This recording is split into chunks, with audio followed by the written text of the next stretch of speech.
देखिए, हमें पूरी तरह से ईरान के साथ खड़ा होना चाहिए। ईरान हमारा पुराना मित्र है। ईरान से हमारे व्यापारिक रिश्ते हैं। ईरान के साथ हमारे सांस्कृतिक रिश्ते हैं।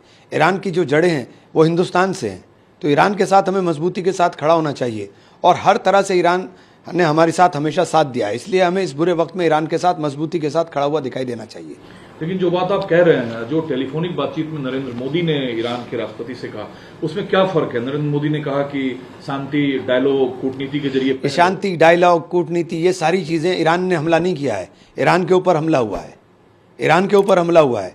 जब ईरान ने कहा कि मेरे जो न्यूक्लियर प्रोग्राम है वो सारे अंतर्राष्ट्रीय एजेंसी की निगरानी के अंदर है, आप आकर के जांच कर लें, उसने जांच भी कराने की बात करी, उसके बाद भी उसके ऊपर हमला किया जा रहा है।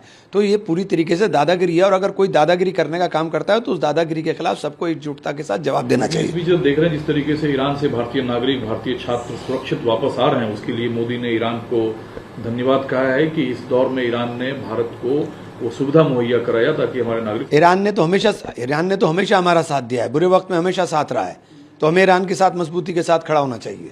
लेकिन रिपोर्ट ये भी आ रही है कि पाकिस्तान जो है वो अमेरिका को, ऐसी रिपोर्ट मिडिल ईस्ट से है कि एयर स्पेस दिया पाकिस्तान। अगर ये बात सच है, क्योंकि पाकिस्तान से आप कुछ भी उम्मीद कर सकते हैं, पाकिस्तान किसी का दोस्त नहीं है।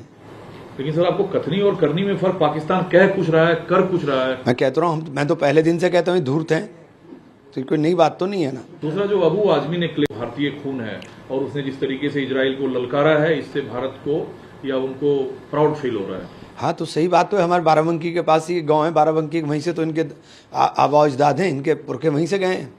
इस बात को आप एडमिट कर रहे हैं कि वो यहाँ से गए हैं? हाँ, बता रहे हैं, सब मीडिया के अंदर सारी रिपोर्ट्स हैं, अखबारों के अंदर हैं, लोग गांव वाले बोल रहे हैं, तो यही बात है। और इस बीच चूंकि आप एलाई पार्टनर हैं, कैसे देखते हैं?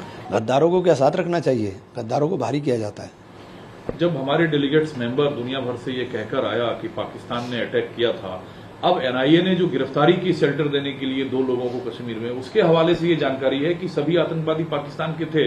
इससे भारत को क्या कूटनीतिक बढ़त मिलेगी? देखिए, पाकिस्तान के थे तो पाकिस्तान से एयरलिफ्ट होके आए थे क्या? वो कहाँ से आए और कहाँ चले गए? ढूंढिए, उनको मारिए।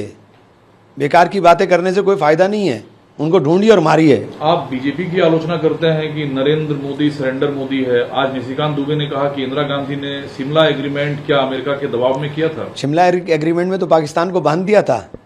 आपने क्या किया? इंदिरा गांधी का मुकाबला करेंगे आप? इंदिरा गांधी ने 2 टुकड़े कर दिए थे पाकिस्तान के। निक्सन ने जंगी बेड़ा भेजा था, जंगी बेड़े को उन्होंने नकार करके कहा था कि मैं अपने उसके ऊपर रहूंगी, और उन्होंने 2 टुकड़े करके हाथ में दे दिया था। आपने क्या किया?